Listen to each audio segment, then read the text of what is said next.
Hello. So I am going to show you a few things today.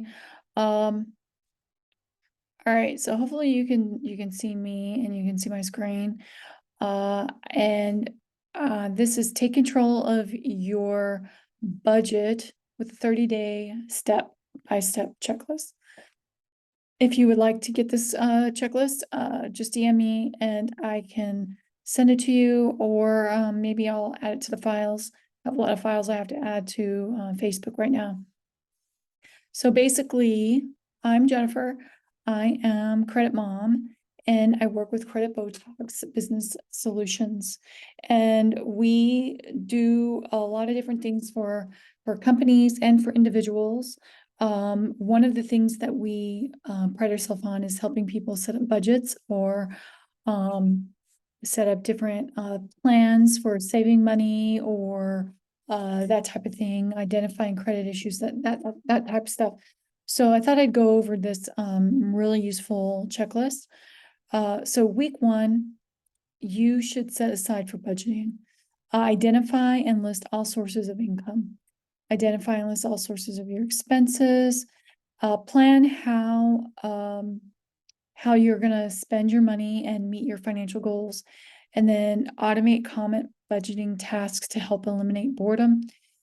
Keep your budget updated with frequent reviews. So basically, week one is going to be all about, getting yourself together, getting yourself structured. Some people may be able to finish this all, and everything that I'm going to show you today in a week. But the way it's designed is so that you take a little bit each week and do it that way. So basically, your sources of income, that's, um, if you have a job, if maybe you have other income like alimony or child support, maybe you have a side hustle that you do, and then include everybody's money in your household. So if you have more than one income that is contributing to your household income, then make sure that you include both sources or all sources that you have. And then make a list of all of your expenses. So, and don't forget about, if you go out to eat regularly, put that down. Your Hulu or any type of viewing apps that you may use, make sure you really think about it. You might have to look at your credit cards, you might have to look at your bank accounts to see exactly where your money is going. But once you have it all listed out, then it's going to be easier to see things that maybe you don't need anymore or you don't use anymore. So the next thing is to automate any kind of payments, maybe monthly payments that you have going out. If you automate them, then you know that they're automatically going to be taken care of. You don't have to think about it. If you get paid always on the same time every week or every month, and you have your bills go out that way. So those are some different things. And when you automate that stuff, make sure you take a minute and look at what items are automated, because maybe you automated something, a subscription a long time ago, and you don't even use that service anymore. So yeah, those are some things that week one for budgeting is all about. So week two, building savings. Um, Identify your savings goals, your short-term, medium-term, and long-term goals. Design a workable plan to change your spending patterns to meet your goals. Boost your savings by increasing your income, and start saving early. So the younger you are when you start saving, the better, I say. So if you have some goals, like maybe you want to go on vacation next year to Greece or something, so you need to save for that.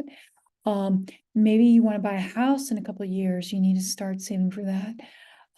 Also, you should have an emergency fund, saving at least 3 months of bills and in a savings account in case anything were to ever happen, and you would need to access those funds in order to continue living. And so once you have your short-term goals, your medium-term goals, and your long-term goals, then you can start tackling how to save for those things. So, and this is where automatic withdrawals or savings is a really good and handy. Maybe you save $10 every time you get paid for your short-term goal. Maybe you save $100 every time you get paid for your medium-term goal. But it's important to have some kind of like idea of how you're going to save for these goals. Week 3, paying off your debt. So you have your assets listed, your expenses listed, you have your goals listed. Now you need to make sure that you have all your debts listed. Do you have student loans? Do you have car payments? Do you owe furniture rentals? That type of thing. And then decide on a debt repayment strategy that you can stick to. Don't try to do something gung ho and then, you can't stick to it because you're trying to pay $500 every month. Once you are out of debt, plan to use that money to help achieve your financial goals. So what I recommend for a lot of my clients is the snowball effect. And basically you take the smallest bill you have, the smallest debt you have, and you pay that off first. So once that's paid off and you freed up that money, now use that money that you would have used to pay that bill and put it on a different bill. So go to the next largest bill. And in the meantime, you're paying all your bills on time.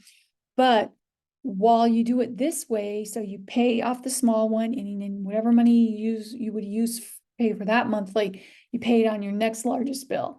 And so you're paying it off sooner. You're paying that bill off sooner. And then once that second bill's paid off, now you freed up a larger chunk of money and then you use it on the next largest bill. And before you know it, the avalanche effect, it really does help you get some of that debt paid off. So then, and then week 4, you are going to increase your income. So there are some different ways you can do this. So you can sell assets you don't need or really use. So do you have like an extra car or something or motorcycle that you don't use?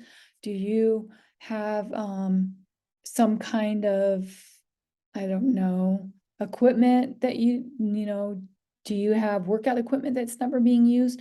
If you don't use it, then why not just sell it and use it to either pay off some debt or put money towards your goals? Consider taking on a part-time job, even if it's just on a temporary or seasonal basis. A lot of places hire during seasonal times for the holidays, and that's a great time to get an extra job and just, work a few hours a week and save some money aside for those goals. Look for ways to turn your hobbies into secondary source of income. So do you like to do crafts? Could you open an Etsy store? Do you do thrifting a lot? Is there something that maybe you could flip when you go thrifting? There's lots of different side hustles out there. And so, yeah, turning your hobbies into a secondary source of income is really possible. Create multiple lines of passive income streams. So all you have to do is Google and you're going to find plenty of things for passive income streams. Just do your research, make sure you're not going to have to invest too much money to get started before you see a profit. So that is 4 weeks, guys, 4 weeks of setting up a budget and getting yourself financially taking control of your money. Follow your new plans and live the life of your dream. So use 2 days to fine-tune your plans. Start taking action to follow your plans. Anticipate challenges and plan appropriate action. Review your plans periodically and adjust as needed to account for revised goals, new circumstances, or just to make them more workable for you, All right. So if you take this upfront planning and you start implementing these things, and then you on a weekly basis, maybe 1 or 2 day a week, you kind of review and see where you are, it's going to become habit. Before you know it, you're going to be doing these things on an automatic pilot, and you'll be in a much better situation than you are currently. So I hope this little budgeting strategy can help some people, and I will put this in the links for the files on the Facebook group, or you can DM me and I will be happy to email it to you. All right, guys, happy budgeting. Bye.